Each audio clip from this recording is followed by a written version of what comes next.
discuss about, what kind of talent does GCC want and what kind of talent pipelines do you wish you can build? In the resume, you will be finding only the projects or the skills which a particular candidate has mentioned.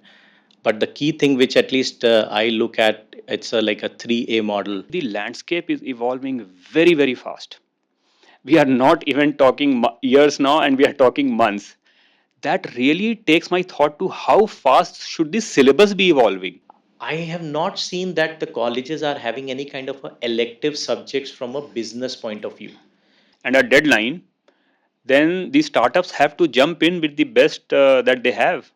So a typical project where 3-4 startups would come. I think the place where I come from, right, like retail is very cutthroat.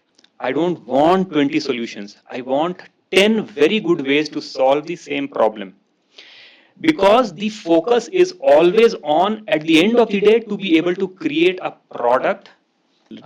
I will go for a value creation because today it is AI ML, yesterday it was blockchain, prior to that something else. Tools and skills will keep changing, but I think value is something which is going to be there constant. Build for Bharat. Bharat has the kind of diversity, the complexity. Once you have been able to build for Bharat, it is really scalable anywhere. One of the biggest challenges we face is the domain knowledge. Start being value creators than, being skill accumulators or, feature creators. That is something that I see. In the previous era, if you see, like it was kind of a waterfall model to now into the agile methodologies. Both are right, and you would like to do both, but then you have to marry one. So then you kind of go with one answer. Give us some liberty, some flexibility. Yeah. People will say, okay, I have 50 ideas, top 50 ideas. Okay, now build something and try to sell it within the company. Hey, hi everyone, welcome to another episode of Titan Talk. So today what we wanted to understand is, how do GCCs kind of build their talent pipelines, and what is the kind of talent pipeline that they want, what is the kind of talent that they want is what we wanted to discuss. So we have a couple of GCC leaders and Karthik here with me to discuss about it. So Syed, if you can briefly introduce yourself, it'd be great, and then we could go from there. Sure. Thanks, Gautam. Great to be here. I'm Commander Syed Qais Hayat, Career Operations and Program Leader. I have served the Indian Navy for 2 decades, and I was leading the maritime strike and defense capability of West Coast of India during my service.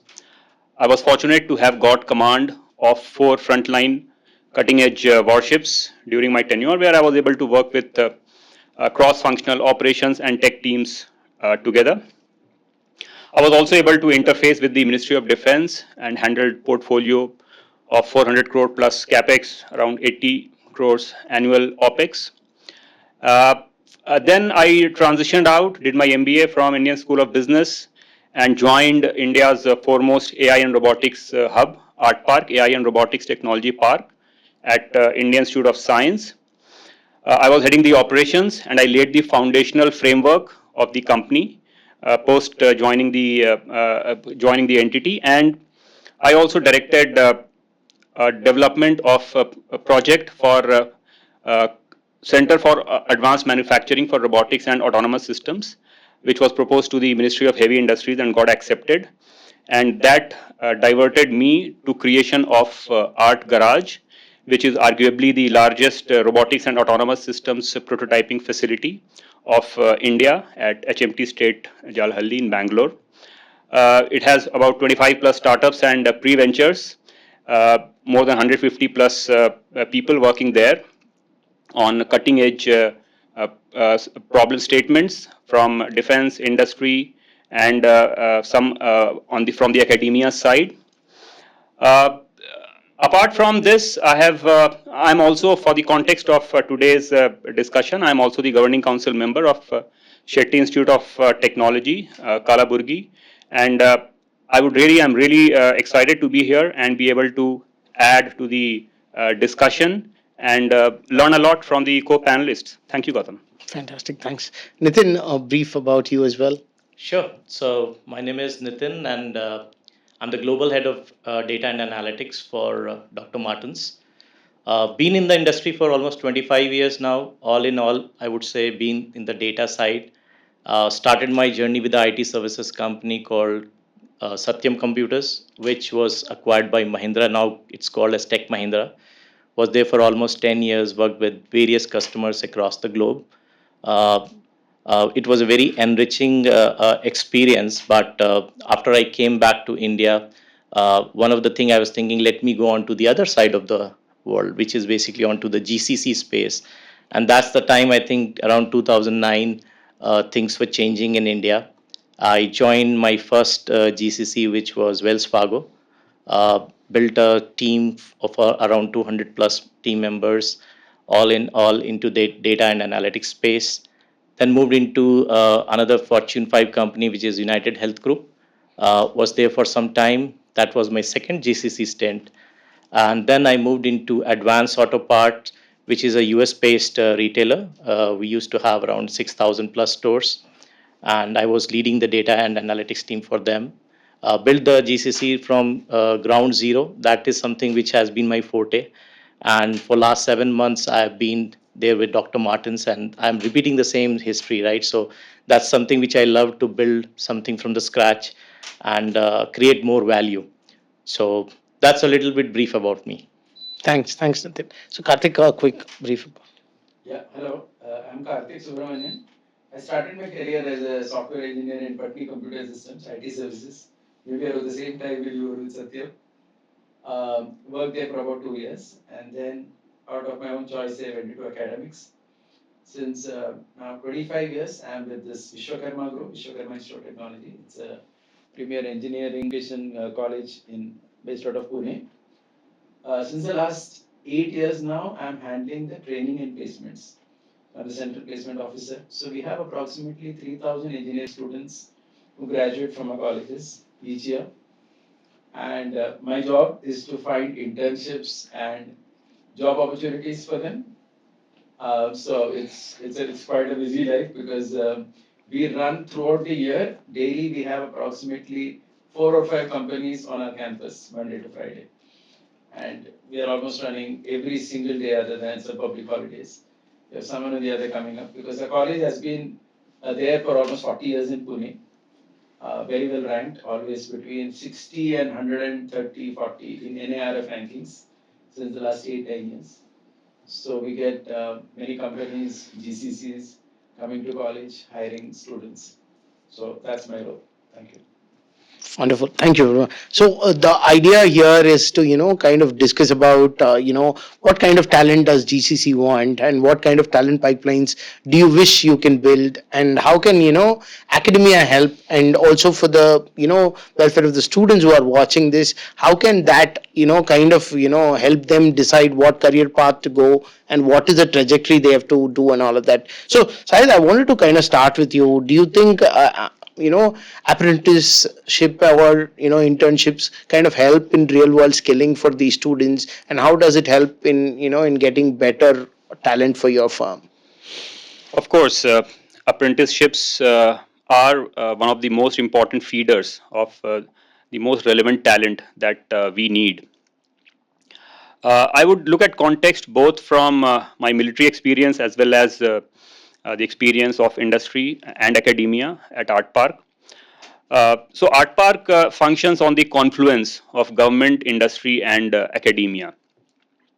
Uh, Typically, uh, it is the internship which actually brings and creates the live environment where the students are able to really get connected to these three main elements where we are functioning and are able to solve for startup as an innovation hub or solve for the art park as an innovation hub or the startups that art park incubates. uh, Apprenticeship, of course, has to have the internships have to have more focus, which we strive to build at Art Park. I would also like to relate my experience in the military, where we have concept of on-job training. So what happens is an environment is created which is very similar to how it would actually be in the operations, and the trainee after the basic training in theory, he would be put into that operational environment with quite a lot of responsibility. So if it's say for an officer who is to take over command of a ship, he would actually be required to undertake a similar operation on a sister ship before he is cleared through the process to be take over command of the ship. In terms of say sailors, he would actually be required to do certain watchkeeping activities. For example, if it's on the engine, if on the gas turbines, on the gas turbine generators, if it's an electrical department, be able to handle the power distribution on his own under very, I would say, hands-off and standoff supervision. So this is what I think builds the real confidence on both sides, the intern who has joined and also on the potential hirer, because the intern would have been observed under conditions of rigor that he would be expected to perform under.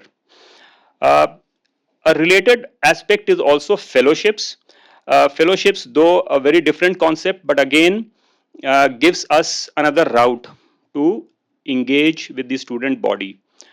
So fellowships gives more freedom to innovate, because the students or the student body, they are able to ideate on their own, be able to propose, be able to convince, and get a project wherein they get certain innovation grant. And once from amongst those who succeed, they form the base, another base for us for hiring for a certain mission linked program or project. The important thing here is that this also builds a pathway for peer learning. So we have a concept where uh, uh, a student or a group of students who would have got a fellowship, once they have been selected, they get mentorship and they get into an arrangement of peer learning, where we call it ARCNet, Applied Research Capability Network, which is a group of student-led program wherein these students would come, join, get micro innovation grants, and be able to build for our host institution IISc, or for startups, or for Art Park itself. So I think this is how typically it flows in our case, wherein typically internship would lead to a hiring. In some certain cases, a fellowship would also lead to a very focused hiring for a particular project, because a very basic POC would have been developed by that student body, and we have a network of peer learning which actually builds the muscle, which actually builds the capability among students to qualify for a deeper hand holding in terms of incubation, wherein Art Park can provide deeper support in terms of funding, investment, mentorship, infrastructure support. So it's a basically innovation capability pipeline that we try to build, and that works best for us. Wonderful. So, quick question on that side. So, when you say innovation, it's such a very generic thing. So, at Art Park, especially, in what kind of students, what should they be interested in? What should they be building to be a part of your incubation innovation program, or to be associated with Art Park in any form? So for that, it's important to understand that Art Park was formed under a national mission on interdisciplinary cyber physical systems. This is a Government of India mission, about a $500 million mission, wherein such Section 8 not-for-profit companies were created at top IITs, triple ITs, IISc, ISIs, ICERs.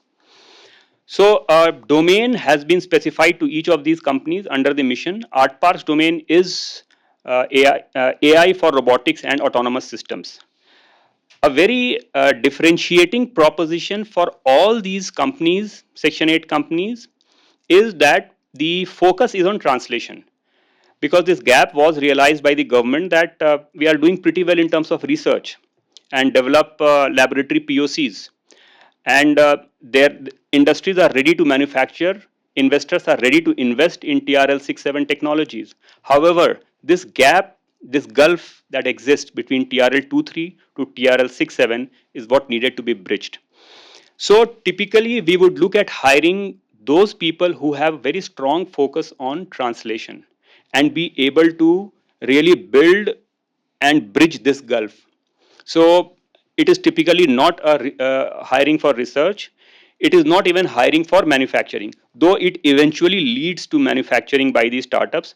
It is hiring for building from TRL3, where a very basic POC would have been made, and scale it up to advanced prototype TRL6, and be able to demonstrate and prove the subsystems and the whole developed system as a whole in the environment that it is intended to be used in. So that is the kind of best hiring idea that we work with, and be it at Art Park or be it the startup. So Art Park creates startups, and Art Park also laterally inducts startups for support. In both cases, we look at this translational focus in the students to work with. Got it. So, Nitin, just prelude to our conversation. I wanted to also understand. So, when you look at candidates, especially fresh candidates right out of college and all of that, resumes talk a lot about skills, and you were referring to things about like understanding the problem and the value before even getting into the skills part. So, what do you look at? What do you look at when you make a hire, and what do you look beyond the resume for in the candidate for you to hire? Yeah, I think as you said, right, in the resume, you will be finding only the projects or the skills which a particular candidate has mentioned. But the key thing, which at least I look at, it's like a 3A model. One is about basically the attitude of the person. The second is aptitude, and third is adaptability, because these are the three very, very key components. And that is what we try to decipher while we are having a conversation with the candidate. Uh, because as I said, right, in resume, you can write 10 different things. And this is a project where so many people might be involved. But what exactly that person was doing in that project. So that also helps us to understand what kind of a problem solving skills are there, right? Because that's the key thing for us. At the end of the day, it is a teamwork, but still we want to understand that if the person is able to understand their requirements, because most of the projects, there is a kind of a business team who will be talking to you, and then you need to connect the dots, because business does not know the solutioning part of it, right? That will be coming from the engineers or the developers, but you need to have that kind of understanding, that problem solving attitude, and you need to have that patience. And the second thing is like your aptitude, where you are connecting the dots and say, okay, I understand this, and then translate it into a technical specs which can be basically taken further for the development side of it. So some of those things are very important. But the last thing which I said, the adaptability, because one of the things you might see that when I started 25 years back, technology was changing after 2 years, 3 years at that pace. But now, if you see, it is changing very drastically. Every 2 3 months, there is a different product over the shelf, and then people start adapting to it. While you are just adapting to a new product, another thing will be coming into the play.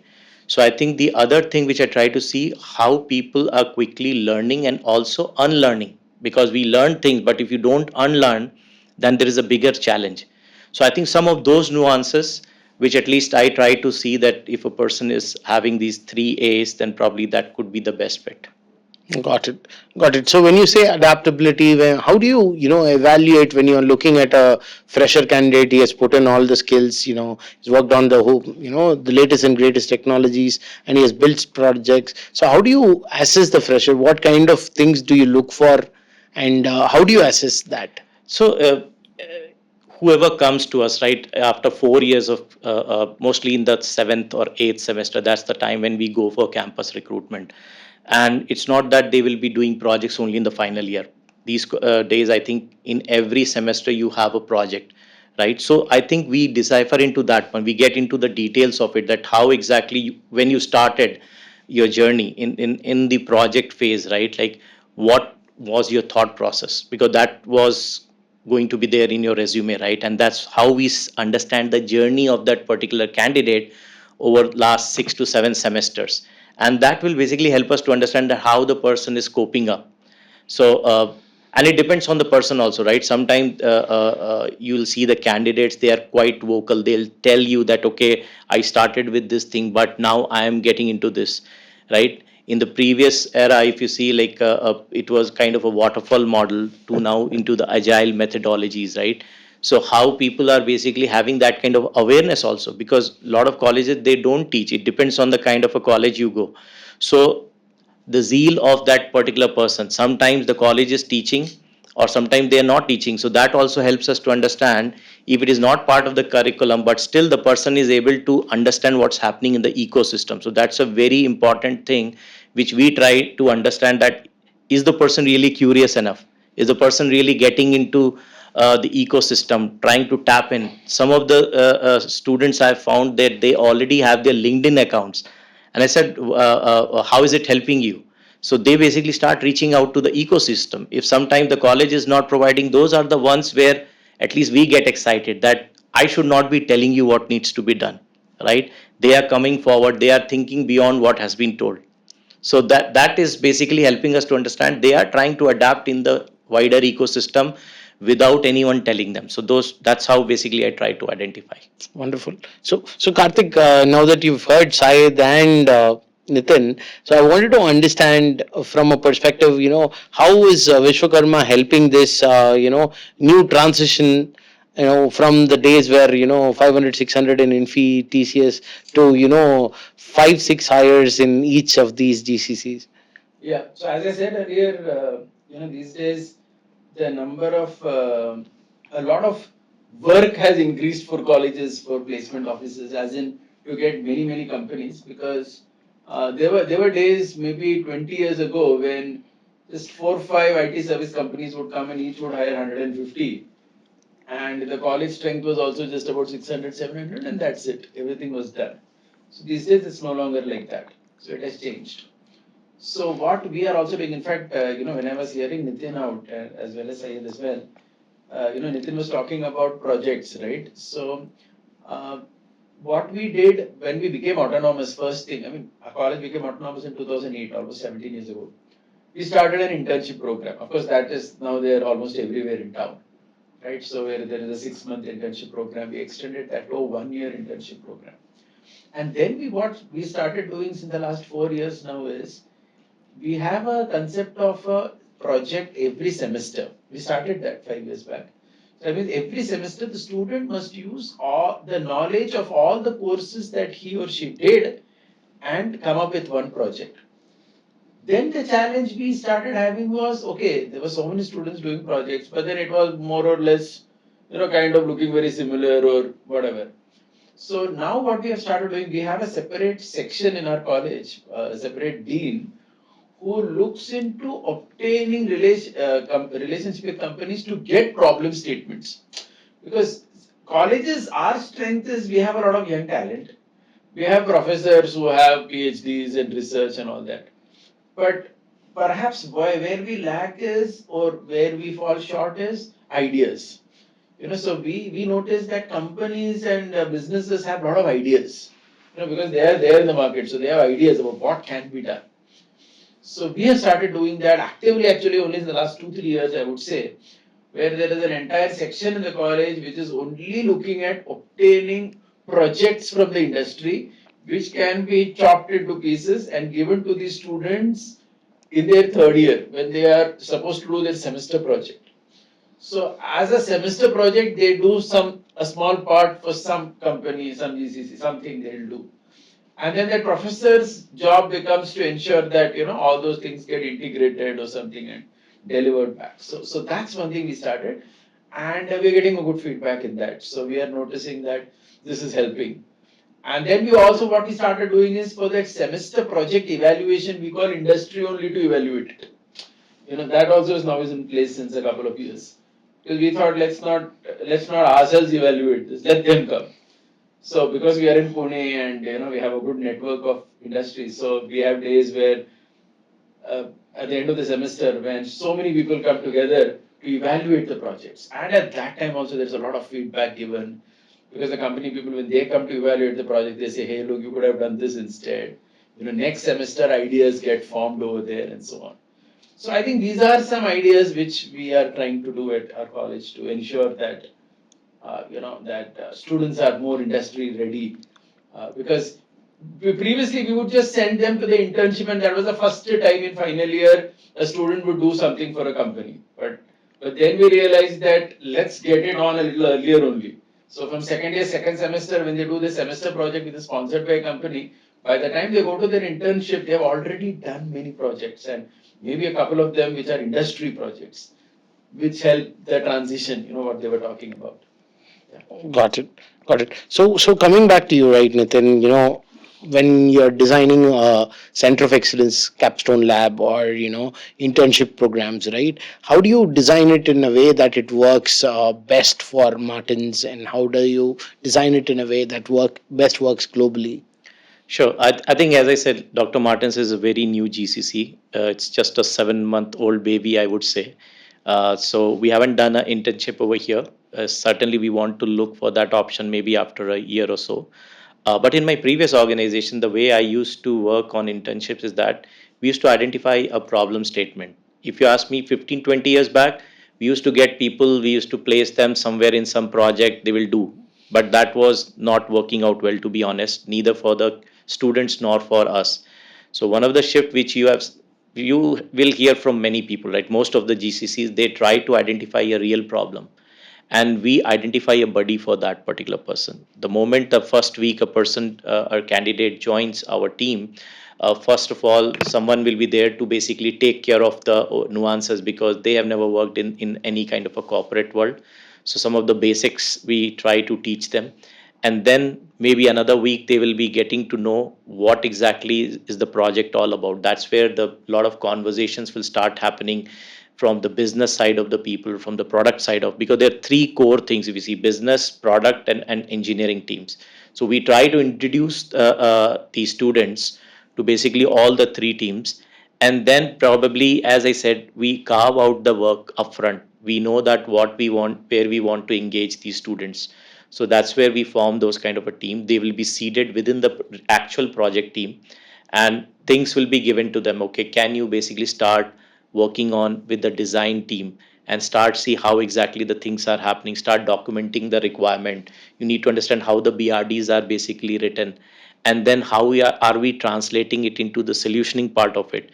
And they will be given, it's not that we will be doing everything. Once they have a fair understanding, after 2 to 3 weeks, they will start working on those things, so that they start feeling, okay, this is the my task. It's not that someone else is going to do it for you. This is not a school, right? So that's how we start engaging with them. And eventually we have seen that, like in today's kids are very smart. So before you tell them, they will do a lot of homework before they reach to your corporate world, right? So that's the shift I have seen. And they will start picking up the stuff, and at the end of the day, they will be coming and saying, okay, this is my final outcome. They will do the presentation to us. We'll try to see if this is something which is production ready or not. If there are certain things, some kind of a garnishing is required, then probably our experienced folks will be coming into the play, and we'll make sure that they feel that yes, this is a successful thing. 90+% I would say, most of these kind of small projects, it has worked out very well for us. In fact, we try to see in our backlog, because for our full-time employees, we are always overwhelmed with so many things. We try to see what is something from our backlog which is a real value, which can be done by interns.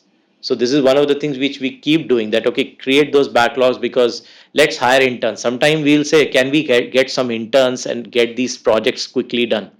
So how we started 10 years back, that okay, a push from school or colleges that can you hire, now we are saying, okay, can we get interns, because these are smart kids and they can do wonders. One of the very simple thing I'll tell you, like I heard one of my colleague was telling from a different organization. They hired a few folks to build a kind of a prediction model. The full-time employees, very senior people, data scientists, they were going a very traditional approach of basically using your AI ML models. And these kids who came, they built an interface, a UI, quick in React, and then underlying they created at least 8 or 10 models. They said these are variety of model, time series model for forecasting, and they have built a kind of a layer where it basically checks which is the best model in different kind of a scenarios, the way the data is fed in, and they created it in 4 to 6 weeks, Okay. which the regular employees were thinking in a very traditional way. So that's where I'm trying to say that this is how we try to see that how the interns are not just seen as that we are training. In fact, we try to see what can we extract from them so that it is helping our business value. Got it. Wonderful. So coming back to you, right, Syed, when you say, he talks about innovation and how, initiative is there. How do you spark interest in innovation, especially around defense with people in deep tech? Yeah, right. So defense is actually the playground of deep tech. If you talk about defense innovation, uh, firstly, the kind of technology that we are talking about, for example, AI for decision making, swarming, autonomous navigation. These are all very complex, interdisciplinary, and mission oriented. So, for example, autonomous navigation. For whom? For what? So, so there is a vehicle. The vehicle has to perform certain function. All of that is well laid, and that works very well for deep tech. Next aspect is around this why part. Why am I doing something? So that is where I feel the real determination comes from the engineers and the students and the interns. I was participating in Swayat. Swayat means autonomy. Experiment in Babina for the Indian Army, where they had called innovators from all over India. We were in around 45 degrees Celsius. Bangalore was around 22, 23 degrees then. So it was just double of what was in Bangalore. That is just one aspect of the operating condition, full of dust, sand in the army cantonment in Babina, around 70, 80 square kilometers area. Now, these young folks who would be in a very protected environment, they really rose to the challenge because they could see things happening, they could feel competition, they could feel the urge to perform and be recognized on ground. So, one of the biggest aspect that's to be understood is this journey from project work to product work. We are normally working with very disciplined data sets, controlled environment, but when you're building for defense, it's very complex and very messy, very interdisciplinary, very challenging. The temperatures that they would ask for ruggedization, minus 50 to plus 50 degrees Celsius. Now, all that you have built so far or worked with so far doesn't work there. Okay, though we work with them as well and say that, don't always ask for minus 50. Those are very, very specific Siachen kind of conditions. They don't always exist everywhere. So that is another work that, I keep doing with defense. So another aspect is defense always would want things as of yesterday. Okay, now again, I do tell them that if you wanted something today, you should have told us yesterday and we would have built it. But if you tell us today, how do you get it today? So that is one battle that I fight with them. But at the same time, deep tech often, gets into a kind of a slack mode when they are, through their product development cycle. But that pressure from defense, it really keeps them on the toes. Quick reviews, every 3 months. Normally, and sometimes if things are not going well, maybe they will be there next month. Okay. Another aspect is deep tech. It really needs very good close hand holding and support, which there is a lot of change that we have seen, at least I have seen over the last 5 years. They really get provided with the environment where they need to prove their subsystems and systems that they are being that they are building. For example, our robotic mule project is a potential replacement of live mules in the hilly terrains. So the live mules carry up to 40 kgs of payload, and a soldier would actually be attached to each mule because that load has to be carried from base camp to higher altitudes. So very ambitious project we took on from the army, where this will be done by robotic quadrupeds. We are building for up to 20 kgs of payload in this current project. Now, once the team was there, team of engineers, the tech leads, the interns, they really saw what they were doing and why they were doing, the conditions. uh, live mules. Just to give you an instance, if there is one explosion, a live mule will behave very differently. It will run somewhere else with the load. So you really need a machine, and that would be scalable. So from 20 kgs, you will go to 40 kg, you will go to 80 kgs. So that kind of conviction and that kind of support that is given by the armed forces, where the team would be called to operate in the environment in Jammu and Kashmir in the 15 core area, and and feel happy at your accomplishments, be able to cross a shallow river. That is, that really enthuses a deep tech, keeps them going. So tough problem statements, it's they run the risk of withering away in terms of their motivation, in terms of their tenacity. But this kind of enablement, it really keeps them going. That is what I have observed. Wonderful. Actually, when you say is when I realize that most of the things that we use today, we take for granted came from defense. A GPS or a wireless drilling that came from space. So if you look at it, actually, defense is where the forefront of innovation is, because of the conditions, and then from then we make it commodity, and then we give it to everybody else. In fact, Gautam, as Syed was saying, I was just reflecting, even the internet has come from that only, right? The whole thing. Internet has a different No, reason. as in history. History, yeah. Defense was in the US, the US Department of Defense. It was for their communication they started. Yeah. And then only it came to the general public by and large. So Very, very true. the tech, the kind of applications they will have in defense, that actually tends to be quite interesting also, the way he was just saying. Yes. No, it kind of motivates It's it. kind of motivating. And well, Karthik, I also wanted to understand when you say, when you see, the point of views of, let's say, Syed and Nitin here and other GCC industry leaders, how do you think this kind of mentorship kind of helps the students to, become better at it? And, when do you start the mentorship, and then how do you, eventually translate it into a buddy and then to a job and all of that? Yeah, so we have started an ambitious program in our college last year, because 40 years we have a very huge legacy of alumni from our college. So we have this program of connecting one alumni to almost 5 students, let's say. We just start that and ensuring that that alumni is a mentor for 5 people. And most of our alumni have obviously agreed whenever we have asked them, because they have an affiliation to the college, and 2 or 3 or 5 students, they wouldn't mind extending some time and mentoring them. So this kind of a mentorship program which we started, we have not yet seen the results because it's a very new exercise, but we believe that this will help the students, from their, when they join the college and they get assigned a mentor like this, who's an alumni of the college, who's been working in industry, it can be average 10 plus years, to get, the kind of insights that they would not get just by coming to college and studying courses, etc. So that's one initiative we'd like to share.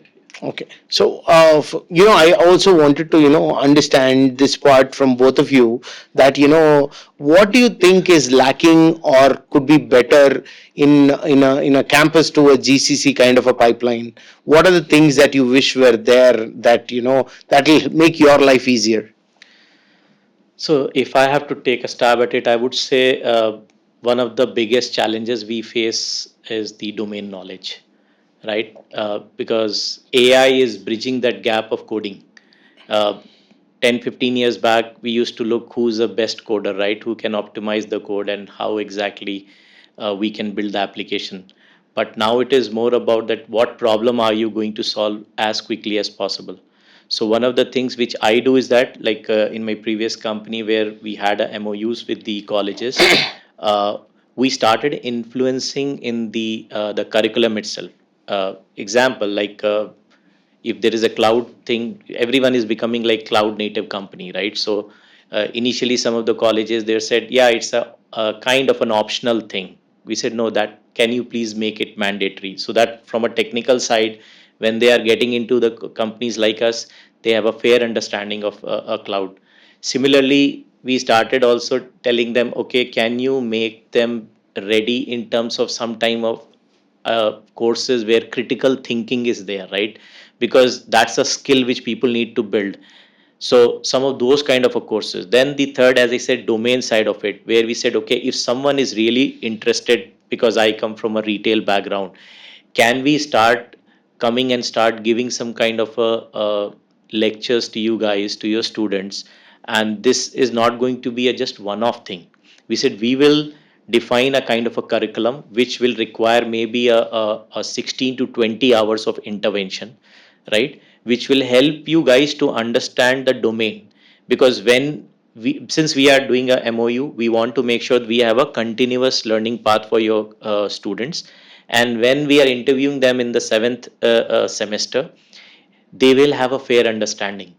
So that is one of the thing which we tried, and it was working out very well, because 3 4 years back the student raw just knowing Python, C, or Java, versus how things started changing, they knew the context. When we are talking, they have a, and then they are picking up the right kind of a project also within their semesters. So that is changing. I think that is something which a lot of colleges should start doing it, having that kind of a engagement with the companies like us, or GCCs or product companies, so that we bridge that kind of a gap. Otherwise, what happens is that you hire a person, and then that person will take at least a year to get into that kind of a mode when we start getting some value from that person. So I think early engagement is the key, and a continuous engagement from the GCCs is very very important. I would reflect upon some things that we have been doing with our fresh hirees and interns. So, as I was saying, there is a lot of transformation that is required from project work to product work. So, just to give you an example, for example, if there is a team, a UGV team, which is working on the perception sensors and perception stack, it is very easy for them to build using existing data set uh, and very disciplined data that is normally available, synthetic data set. But we insist that the team of trainees as well as the engineers, they go out in the environment. And fortunately, because we are in HMT state, we get all kinds of environment there, real environment. There is a jungle, there is a very tough, rugged kind of terrain, undulations, muddy terrain, all of that. So they are from the outset they are encouraged to go out, collect the real data, and then be able to build for the use cases that we are looking to. So I think getting them hands on right from day one is what we try to do, and go out in the environment. Don't just keep looking inwards, work in the labs. That is one aspect. We have also felt that it is not only the trainees who need training, it is the trainers also who need training. Okay, so we are fortunately there is one ISC faculty, Professor Sashi, and his startup Zentic. It is focused on training of trainers. Okay, those whom we would we would elevate as mentors, they really get trained into training in terms of especially for example the business aspect of training. How to build proposals, how to assess product market fit, how to assess the potentials in the market, how to make the pitch, how to make the pitch to investors. All of that a startup would be looking at, and this is what this threshold gets elevated when we once we train the trainers. Another very important aspect is, as Nitin is also saying, the landscape is evolving very, very fast.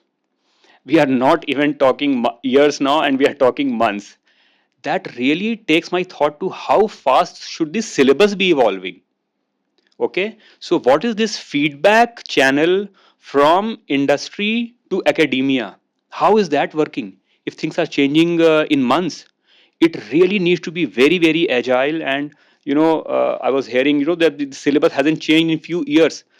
That will not work in future, and we really need to have this flow going.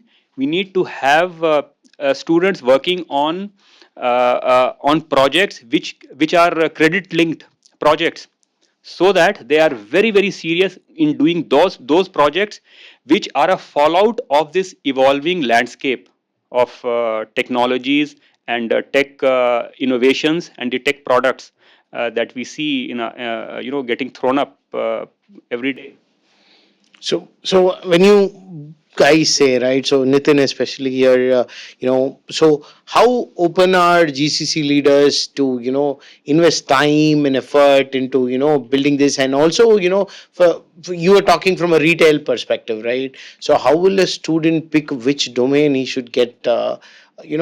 Accustomed to, whether it is a retail domain or is a CPG domain, or should I focus on healthcare? So how does a student choose that? Yeah, so as I was telling you right before this discussion, the college where we had an MOU, and the good part of that college, and I really liked the way they were thinking. They said that we want to engage with all kind of GCCs, and as you rightly said, there are different kind of domains. So like I have worked with a bank, I worked with an insurance company, now I'm working with retail. So I've picked up that knowledge on the job. But for the students who are there in the college, I have not seen that the colleges are having any kind of a elective subjects from a business point of view. And that is what which I've seen in the college where I go. They have introduced those electives where they are partnering with companies like us. They said you basically design the whole curriculum, and that's how the healthcare company, I know they've set up their lab. Forget about the course, they are saying we will set up the lab, we will start coaching you, and there is a kind of whoever has inclination, that can become a mandatory subject. So that is the kind of some of these healthcare and pharma companies are basically investing in those kind of colleges in Hyderabad, right? So what I'm trying to say is that colleges should start bringing the elective course by domains. It could be your banking, finance, insurance, healthcare, retail, CPG, because just having a tech knowledge will not change that mindset, right? We are, every time we are saying okay, the person is missing the domain knowledge or the context, then what are we doing? Can the colleges go back to the whiteboard and say okay, this is my curriculum, how can I start bringing in at least one small intervention in each semester, so that that mindset gets evolved? Because in those 3 to 4 years of your degree, it it will happen if you do. But if you think that a person suddenly joins a company and that candidate will build up that domain knowledge, it is not possible. And then people will also know, like I really liked what Sayed is talking about. I'm so intrigued to get into that domain now. That defense is so exciting. But think about it, this art of possibility, students will not know. What if you start introducing some of the basics like a 101 of defense or 101 of retail, 101 of banking and finance? I think then people will start focusing on that. Oh, I think I am meant for, because if I have a very kind of a compliance kind of a mindset, I'll say maybe banking, finance, insurance, these are the areas where I will be interested. And at the same point of time, finance also is closer to my heart. Someone will say okay, I love to basically do something for humanity, where maybe pharma, maybe that is the domain. I couldn't become a doctor, but at least with my engineering skills, can I really help to evolve a molecule which takes 5 years? Can I develop that in a year? But for that you really need to understand what exactly is molecule is all about, right? So I think that intervention should start happening in the colleges to start introducing some of these elective subjects. I'm not saying you need to make it mandatory, because slowly that change will happen. So that's my recommendation, I would say. So the quick question here, you said you put them on the ground, real time, and all of that, right? That happens once full time employment commences, or you figure out a way to inculcate it in the students before that, in the internship or in the apprenticeship. How does that work, Syed? No, it doesn't wait till full-time employment. So the moment I would declare a performance parameter and a deadline, then the startups have to jump in with the best that they have. So a typical project where 3-4 startups would come, for example, just a UGV project. Somebody would be making the robotic actuator. One startup would be putting an autonomous drone charging pad. One startup would come with a drone. One startup will build the autonomy stack, and of course the base platform itself, which we get from the startup which has literally come in to collaborate. Now, the startups would obviously want endless time for doing anything, but it doesn't work that way. And I often don't get a choice once I get a date where a field experiment has to be participated in, and once the date is known, you can't do fresh hiring. You have to have the bench strength to be able to react to those kind of challenges, and this the startups understand. And then there is no distinction very often. I would be working with a startup where I wouldn't know that this guy was not a full-time hire, he was an intern, because I wouldn't see him after a couple of months, and I would be amazed and surprised at the dedication and performance level that intern would have demonstrated, and very often that intern would come back. That's a very good ideal situation for us. Now, to the question that you had raised, I feel the communication really has to be clear out in the environment. What all are your propositions in terms of skilling? So, very strong communication is what we focus on, so that the institutions, the students, they are well aware of what kind of programs are there, in what domain, uh, and what duration. So, it can be short term of a day's workshop or a visit or a seminar. It could be medium term where 2-3 months mentoring or internship opportunities are there, and then it could be long term also where we do deep hand holding in terms of under Spark program at Art Park, where students are either it can be a full fledged course in AI robotics, or it can be a mentorship of up to 6 months.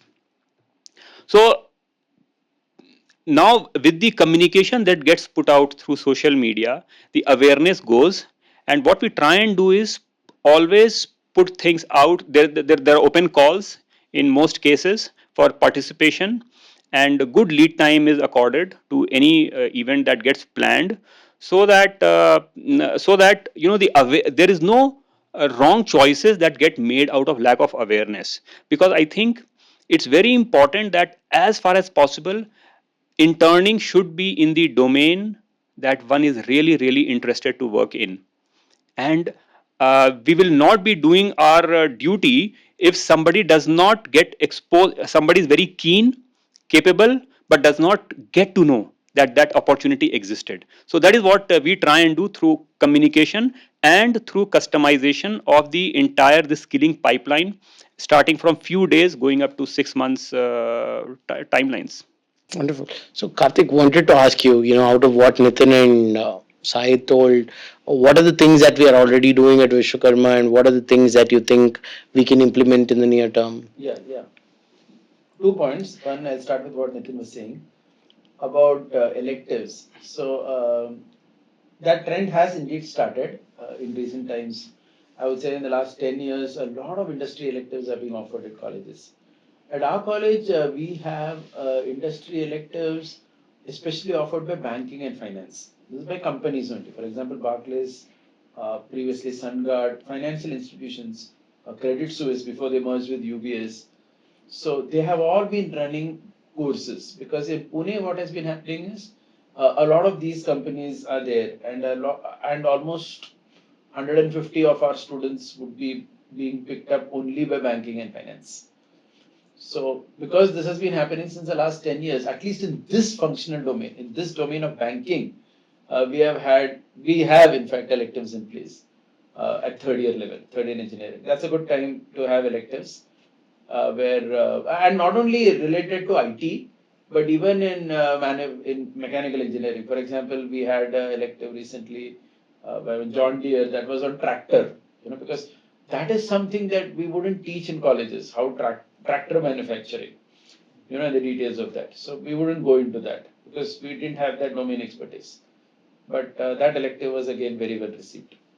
So like this, we do have different companies offering electives. Though one thing I pick up from them is, we have not gone into that. For example, retail, we don't have any.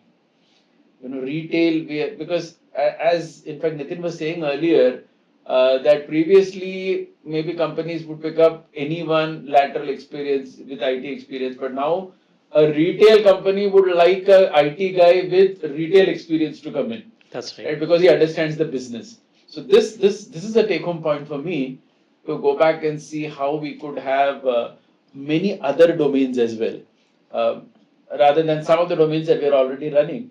But especially retail, insurance is another domain which I would like to, like our college to go into. So that's a take-home message for me from what Nitin said. Coming back to what Sahid was saying about the syllabus, I had one question, maybe again, which both of you can answer, because what I see, I do agree with that point at the outset about syllabus change, but also there is an issue. I'll just tell you the issue here is that in engineering education, especially, there are certain fundamentals that we have to teach. That has not changed in 30 years since the time I graduated, or even 15 years when our younger Gautam graduated. Right. So, for example, we need to teach operating systems, we need to teach databases, we need to teach object-oriented programming. So, object-oriented programming, for example, is a paradigm. Now, the example, the technology, when I say the stack may change.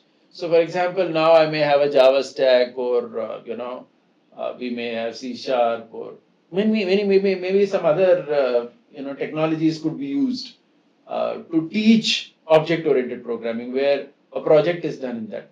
But the fundamental, the paradigm, we call it in engineering terminology as the paradigm of object-oriented, the way you think. There is a procedural way of thinking. There's an object-oriented way of thinking. There's a functional language. So there are these various paradigms. So that hasn't changed. So what I am seeing is certain things will continue to remain the same, especially those fundamental stuff. But I feel that technology is the place where the adaptation has to be quicker. Where perhaps, instead of using a very older example of a technology to teach a particular theory, let's take something new. Okay, so databases is always going to be there. I learned, he learned, even today's kids have to learn. Right? Web technologies, again, 25 years back it was there 10 years back today. But what examples we use to teach web technologies, that will have to change. So I think this is where the colleges will have to kind of ensure, because what happens is we see that when companies come, many of them, the way they interview, many core companies, they ask very basic questions sometimes.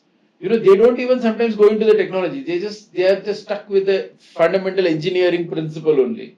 Just to see how the student is thinking. And then I feel that nothing has changed, as in 30 years. The same questions are being asked, because that foundation is still the same. But yes, technology is changing. So this is where colleges need to ensure that both these things are taken care. So maybe you all can also throw some more light on it if you feel. Yeah, I am already having what I'm a saying is reflection. So if I think of an ideal situation, once I get trained on something, I should really be put to test on what I have learned.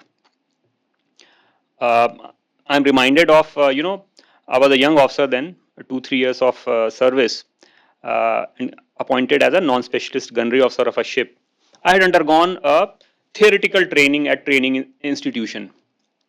Okay, and but then that wouldn't suffice. As I was saying earlier, I have to go and do an on-job training. Now the training was really thorough in terms of operation of the gun, in terms of the systems, everything. And so I went for on-job training. The sea conditions were pretty rough. So the main operator of the gun, I was associating through that particular series inspection where the gun had to fire certain rounds. The main operator, he actually was very seasick, and he fell out of the turret. Now, my commanding officer started looking at me that I was to go to the same ship and take over by appointment, but I was a trainee, and the main operator. So we kind of just made eye contact, and he said, "Can you?" I said, "No better chance of fantastic training." I said, "Yes, sir, I will." Okay, just eye contact. I went in. I had my assistant on my side, and then he was like a mentor, and he kept guiding me, and then I started firing on my own. Now, once I went in for my appointment, I was an absolute tiger. because I had put it to test what I had learned. Super confident and super proficient because that opportunity came to me. So I was just trying to reflect, in an ideal situation, can there be very intensive test in terms of a project for that 6 months, that semester? Can that be built in, where the learnings get tested, and that forms part of the credit, that forms part of the assessment, and there is a deliverable there? Out of that, there should be a very basic proof of concept that should be running through application of what you have learned in that semester. Tough, but I think that is what probably we could aspire for. No, I agree with Syed because when we are just teaching, it is not complete, right? You need to give some kind of a real world problem. And I think you did mention, Karthik, that you have started funneling those kind of a problem statements from various companies, and that is something which is becoming part of the curriculum. But I think what Syed is also saying, that can this something be going into the production environment, right? Because in a development everything looks good, but when you put it in a production environment, that confidence what the particular student will have will be different, right? As he said, he was like feeling like a tiger. I think the same confidence will start reflecting in the interviews as well. And coming back to one of your point where you said that interviews which were happening in the past and as of today, everyone goes back to those fundamentals. So there are two reasons to it. One is basically, I would say, yes, we do want to understand that is the student having that fundamental understanding or not, because the building blocks are most important. So simple like oops concept, we will go back and ask, okay, do you really understand? Because those are the building blocks. But sometimes we don't go beyond a certain limit because we realize that probably these students will not have. So let's not do that, because we know that what's the threshold beyond this. If you take it, maybe we are walking out of this college without any student, because sometimes we do have mandates that if you are going here, we need to hire, we have made that kind of an investment, right? So that's the kind of a balance we try to strike. But because sometimes the quality is not there and we say, okay, fundamentals are there, let's hire, we will groom and teach them. But if you ask me, we will expect more, that if the institutes can start putting it upfront, as I said, like it should be a continuous engagement from the companies like us.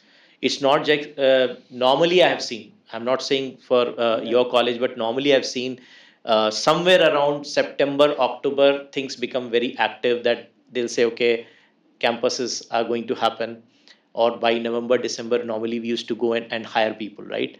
So 3 to 4 months is a good interaction with the college, but my suggestion is that the interaction should be happening on a continuous way, right? So that throughout the year, if there are interventions, and a good thing is that some of these companies will also allow the students to visit. I used to do that. They used to come to our campus, get acquainted with the environment, and see what's happening, right? So it starts building the relationship upfront, and that is a very important thing, especially the young kids which are coming. The social skills are missing, Karthik, right? So they are in their own Insta world, their own world, and they really need to start talking to people, because what you see on a virtual world may not be the real problem. Sometimes you really need to talk to your business, understand what's going on. So those skills also, I think, is very very important, because many students I have seen, especially when we go to some remote colleges also, they're technically very good, but they don't know how to communicate. Even if they have built something very nice product, right, but they don't know how to sell. To be honest, this world is becoming like everyone should be a good salesman, right? If you can't sell yourself, then I think something is not going to happen for you. So I think that's another piece of it, that the storytelling part is something very very critical for any of the colleges. Yeah. I was just taking that last part was, when I was in Patni Computers, so my boss at that time said that, hey, look, it was just 2 years, but he was talking about, talking to the client, getting into the selling Exactly. thing. So I thought, no, I don't want to do this. I'll go to academics. I went to academics, but today I'm selling. So I'm, as in, right? So that we realized actually over a period of time, in any domain, even a domain like education, which one may feel that selling isn't there, but ultimately at the end of the day, there is a business model here as well. So you have to get into that. Karthik, in a personal lives also, if you see with the kids when you interact, we are selling to them also, Yes. right? That how to basically take the right decision for them. So I think selling is important for everyone, and I think this is a skill which should be taught. Sorry, one quick bit here. Uh, so learning is of three types: self-learning, peer learning, and experiential learning. Uh, a typical problem of fresh students coming out of academic institutions, as Nitin was saying, low on confidence, low on communication. So self-learning hasn't worked as well, and experiential learning is happening but is not getting communicated. That is where we find peer learning to be coming in. So we have a student, he's now in final year at IISc. He is leading a group at Art Park, Applied Research Capability Network, and it has, and he hires for projects, second year, third year students. And once they are there, they are a very homogeneous community because they feel they're not being judged. Because he is one amongst me and he is trying to help me. That comes very naturally because out of that homogeneity of that cohort that is there. And once that comes in, then there is a lot stronger ownership that we see coming in from project owners, where the head of their group is himself a fourth year student who is teaching them, and the vibrance of learning amongst themselves is of a different level. This is something probably we really need to think and explore at our different levels. When I say I am a little unconventional, I still, I'm a computer science engineer, but not actual computer science engineer because I never, wanted to code, and I don't want to code even now. And when he said sales is everything, it sounded like music for my ears because that's all I do. And so looking at it, right? So if you look at a doctor, he's being trained by people who are practicing. If you look at a lawyer, the guys who come in the morning are practicing in the evening in the court, and the guys who come in the evening are practicing in the court in the morning. Whereas engineering has become very theoretical at a high level. One, second, I also believe that you in today's world at least, your fundamental concepts are going to be tested only when you reach advanced level of programmings. At that level, I think you should start making products for your community, for your college, or for people businesses around you, and your entire 4 years should be around creating value, because skill is what everybody is running after and not value. I agree with you, Gautam. I think the place where I come from, right, like retail is very cutthroat, right? And we are always thinking, see, in any business, it's all about your top line or bottom line. It's all about dhanda, right? If you're not able to do that, then all these things are good for nothing. So that's where I think that value creation, that mindset has to be there, because you can build a great product, but what's the return of investment? Those are some of the things which I feel that colleges should start teaching it upfront. It's not rocket science, right? It is something which is very simple, that the context is very important. When you're building a product, think from a product. You may be very passionate about a product, but what if it is not working? Kill that thing, move ahead. People, I have seen people, they build a product and they're saying, no, I think this is the best thing in the world. I said, then why it's not working for many people? You didn't understood the real business problem. You're solving a problem which is not critical, or if it is a critical problem, you have not really understood the other side of the story. You assumed 10 things and thought this is the best solution. I think that is something which is missing. Yeah. Yeah, technologists don't see themselves as business people. They are like, I'm not driving anything here, I am doing what is best. Because yesterday I was talking to a services company founders. They were talking about this wonderful landing page created that they have created on based on prompts for these coaches.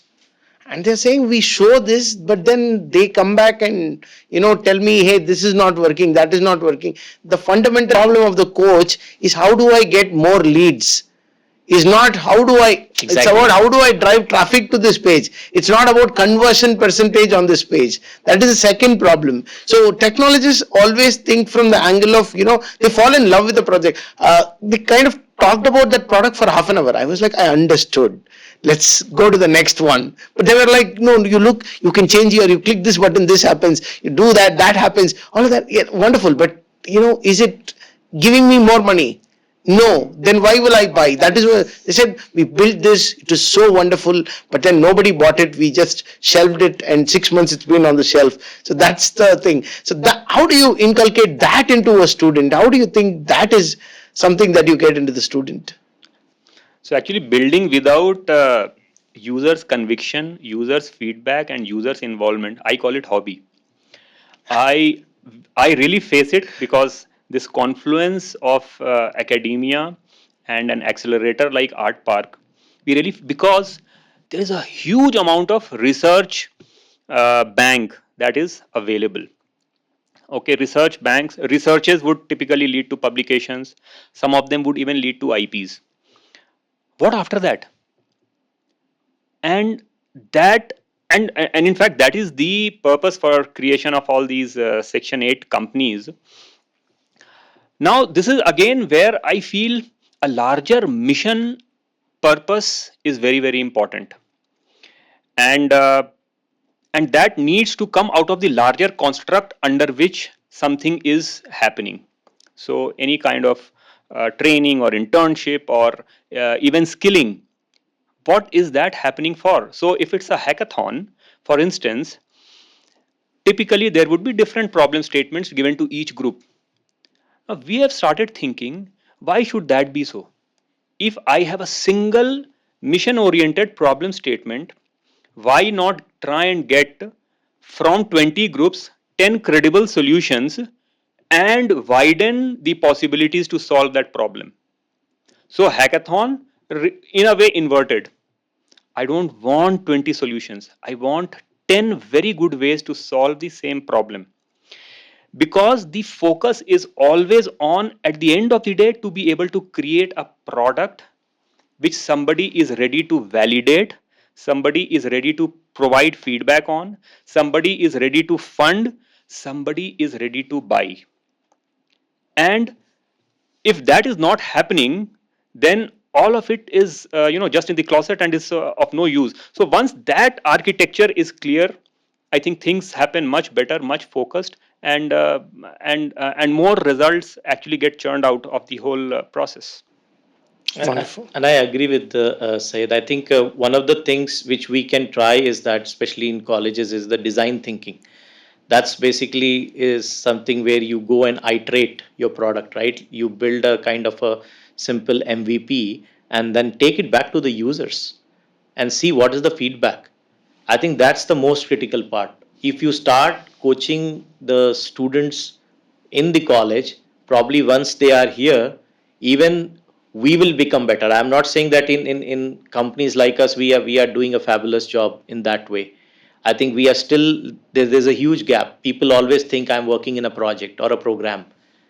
But the thing is that I always challenge them, ask why are we doing it? If we don't do, what are the repercussions? Have you asked this question?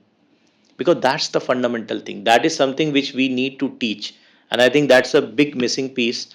But as I said, there are design thinking is a very, very important thing. We do such kind of a workshops in our office, like where we'll say, okay, we do the ideation, right? People will say, okay, I have 50 ideas, top 50 ideas. Okay, now build something and try to sell it within the company. It's like a Shark Tank we do, right? Is there any sponsorer? If it is there, then probably yes, you are thinking in the right fashion. But what if business is not ready to take it? That means you are very passionate about technology. We are, as a technologist, are enablers. We are enabling the business. We are not here doing R&D for the sake of R&D. You are doing some kind of a research and development so that you can build a viable product which is going to help the company. Otherwise, who's going to buy that one? Understood. One point I'll take from Sayed, he was talking about this hackathon, right? And the idea of giving the same problem to 10 groups. One company did that with us. So this year we had many companies have started doing hackathons only as a way to hire. But one Bangalore-based company, Infineon Technologies, so they were here this year. A team of 12 people came, and what they did was they got their hardware, okay, and there was an advanced training given to the students of what they will have to study and do, etc. They were there for 3 days in campus, and it was a hackathon that was done where there were groups of students who had to provide solutions on that particular hardware. They selected a dozen students out of this whole process. But I was quite surprised that the company also invested a lot of time in it, because even they had to be there uh, 2 full days, actually 3 days, including the travel, everything, to be there with the students to solve it, because it was a specific hardware that they had got as well. So some small training had to be given on how to program that hardware and how to do things on that. But it was on the lines of what Syed was saying, that the problem was the same, that the groups were different, and they had to do that. And when I saw the way the whole thing was done, in the end, the students got selected. It was very, very clear that the objectives were actually achieved. As in exactly what he was saying. So people have started doing that these days. Especially if it's hardware focused, then even better. Because most of the hackathons are software So focused. because of that, what has happened is, so that thing has changed completely. Though I was saying earlier that interview styles have remained the same, but no. In that sense, there is a lot of change, because 30 years back, almost every company would hire only based on an interview, and it was always a full-time job directly given. Today, even after all this, my students are here in Bangalore currently interning with this company for a year. Okay, so first they participated in a hackathon for 3 days, they got selected, but not for a job, for a 1 year internship. They are here in Bangalore right now for a 1 year internship. At the end of 1 year internship, they'll come to know whether they're getting that role. It is also because this culture fit is also very important for companies, because you might be very proficient, very skilled, but what if culturally you are not fit? It's not only a setback for the company but also for the individuals. So that kind of interning gives the interns also the flexibility to make a informed decision at the end of it. Correct.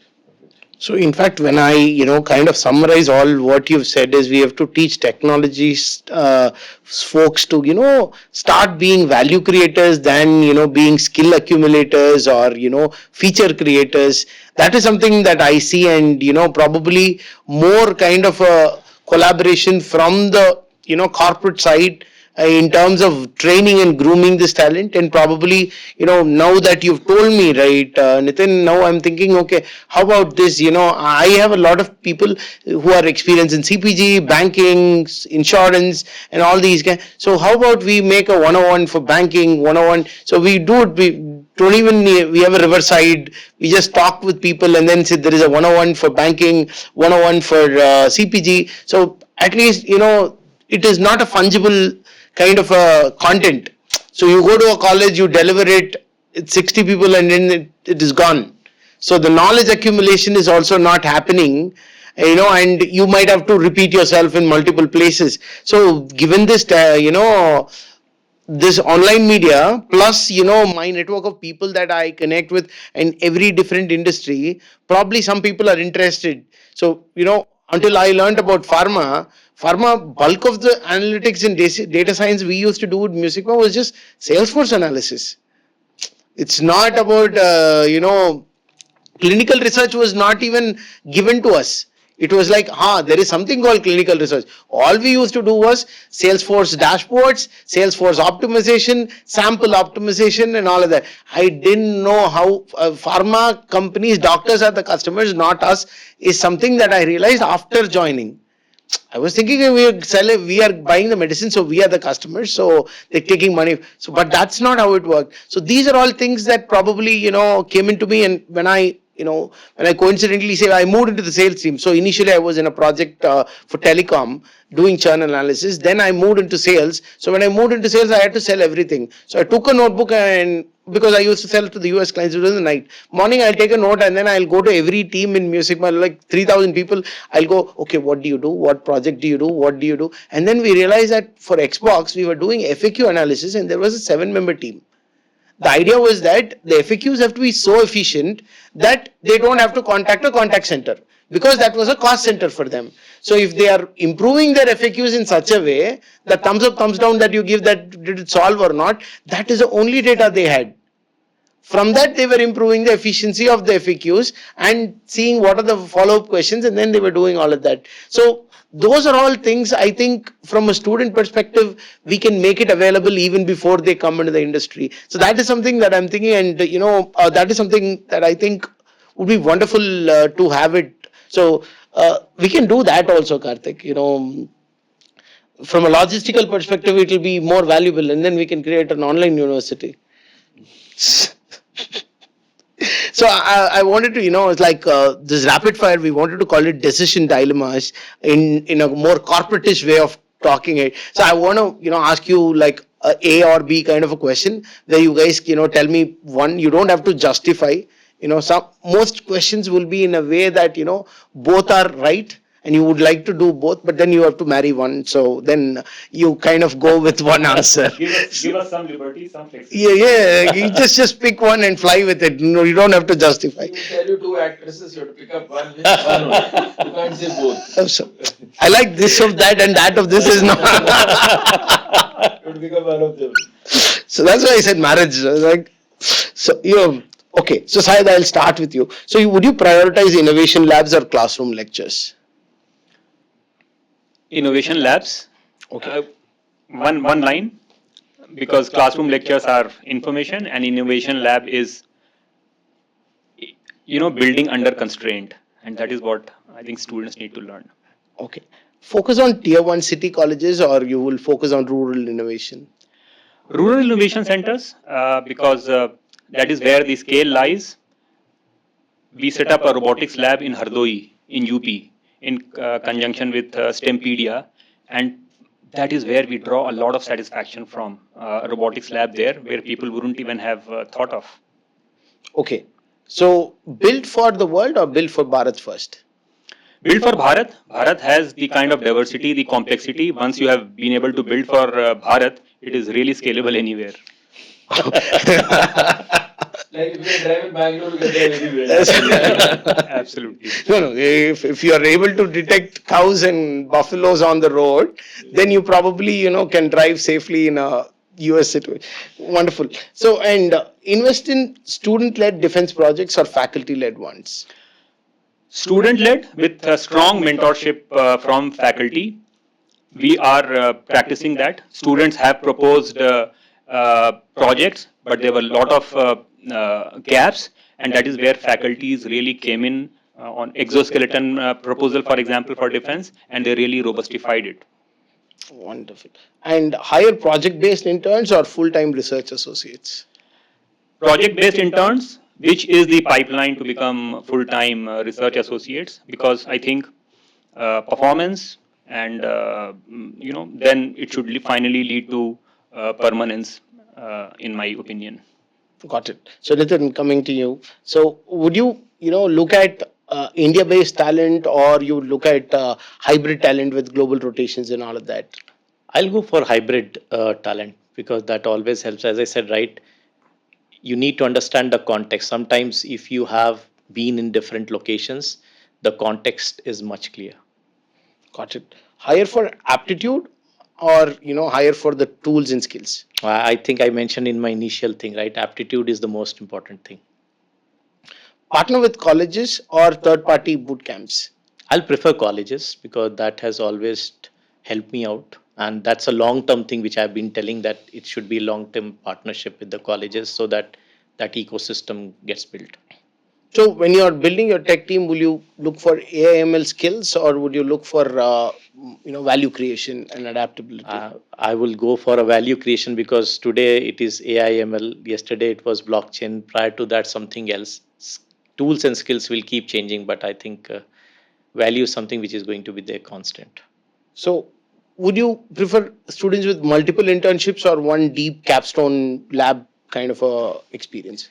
So I believe in multiple internship because that exposes for different problem statements, right? If you just go with one deep, yes, it may help to some extent, but that diversity will be missing. So, coming to you, Karthik, traditional degrees or stackable credentials? I would go with the stackable Credentials. credentials without a doubt Recruit teachers from academia or from industry? from industry. 6 month apprenticeship or 2 week hackathons? 6 month internships. Prioritize CGPA or prioritize real world projects? Real world projects. And would you like to organize it by branch or skill clusters when you are doing student batch wise? Skill clusters. Skill cluster. Okay, got it. Cool, wonderful. So we wanted to, kind of, wrap this up with a small contribution from all of us. More in terms of value, not in terms of. So the thing is that we want to improve this academia and corporate kind of a relationship, and then bridge the gap, and then bring them closer to hit the ground running kind of talent. So I wanted to understand. So if you guys can look at hiring interns or hiring people from there, or giving them value creation or giving them domain knowledge, what would be something that you would be willing to do, Syed? I think this will also help me summarize all that I've been trying to convey. Uh, in my view, mission is very important. A larger ambit to do things, so that the focus is there and there is deviation is least. So, for instance, Art Park could look to pilot a translational COE on autonomous ground and aerial vehicles, uh, which is where we would want the industry, academia, that is Indian Institute of Science, Art Park, and government or defense to partner. Each one of them will have their own role, and this will really lead to development of a skilling pipeline that we aspire for. So ISC could be, looking to build that POC, technology readiness level 2 or 3 kind of lab POCs. So many of them, which have defense application, which ISC could contribute with. Next could be Art Park, which would be looking to scale it with its workforce mixed of technopreneurs, the tech leads, the entrepreneurs, the students, and finally the industry, which could come into for advanced prototyping and productionization of what has been built. The government or the defense, for example, in this situation, which is very important because from there the context would come, from there the use, the feedback, the validation, providing of testing ground, all of that is going to come from there. So once we have this kind of ambit available, then training and skilling is of next level. Where the I also feel that mentorship needs to be at two levels in this kind of a scenario that I'm proposing. So one source of mentorship could be Art Park and industry, and one mentorship could come from the academia. So you have the best researchers there. So they are there, plus the engineers and the technopreneurs of Art Park, and maybe even from defense side, somebody would come. So this kind of option for mentorship would be available in this kind of a construct. Uh, Overall, what it would help is really not build just skilling or courses, but really build national capability. And the industry could also come up with certain micro innovation grants to students, student bodies, uh, and that is what would really build that innovation bridge, the micro innovation bridge that I call, from the innovator to the faculty to the industry. And this kind of campus to command kind of innovation bridges will get built.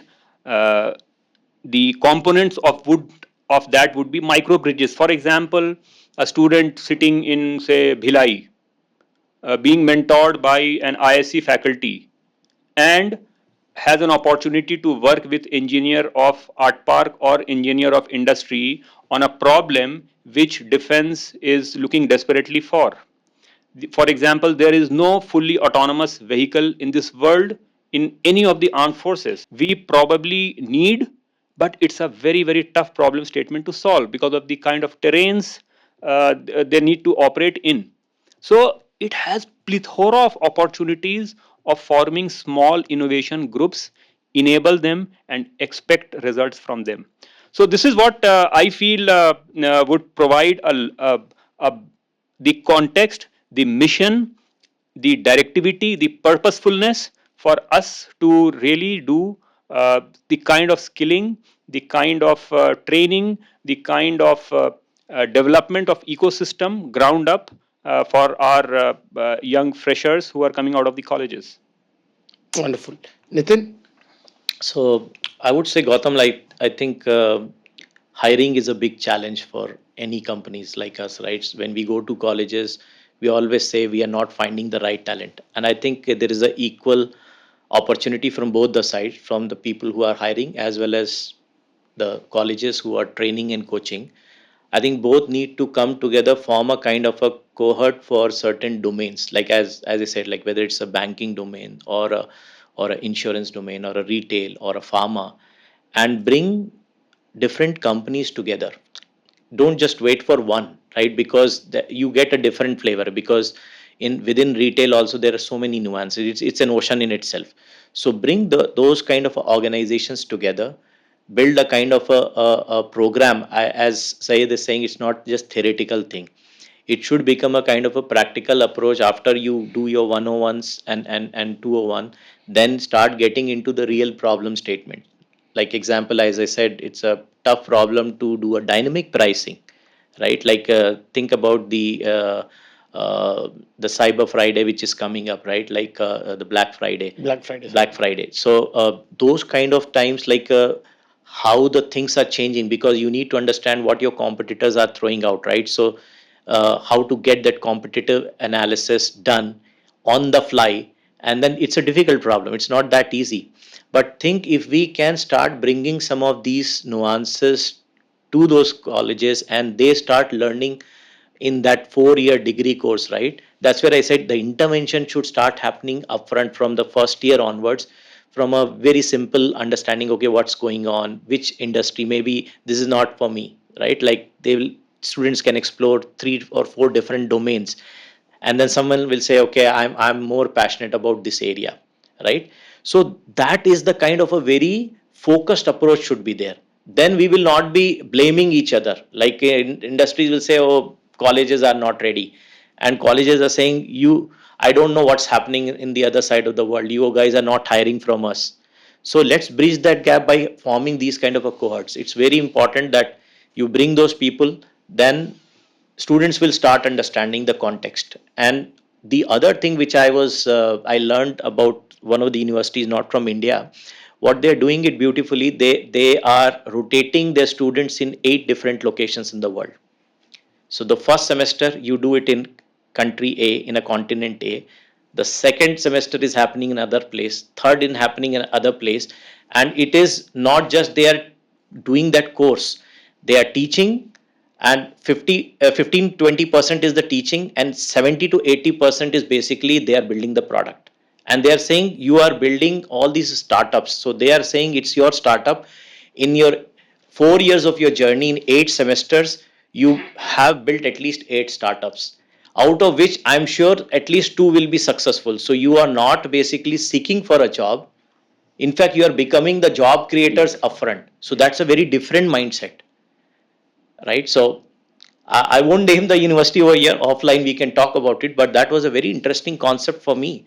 By the way, they have this course in India as well, in Dubai, I think in Austria, in US, and likewise, I think there are 8 locations they are located. So they keep rotating the students. across these locations, and that's how they work. So that's a very different model which is coming out, and one of the co-founders of that particular university is an Indian guy.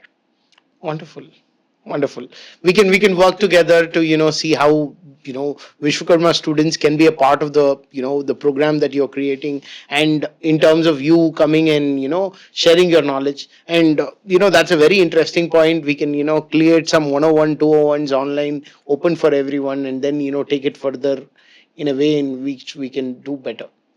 Yeah, because that way there is a skin in the game for the companies as well, right? Because they are making that investment, and they certainly want to make sure that the students are learning and they get the best quality, and it's easier for us then. You just go and handpick those people. Wonderful. It was a great discussion. Thank you very much, Syed and Nitin. It was very wonderful because it was very insightful, and I can say it is one of our very good conversations that we have had in terms of actionable points. We've been doing a lot of extempore, but then here like we have some deliverables that we can look at and some actionable things that we can act immediately. And wonderful. Thank you. It was a great discussion. You were a wonderful audience. Thank you. Thank you. Pleasure. We really enjoyed. Yeah. Thanks. Thanks.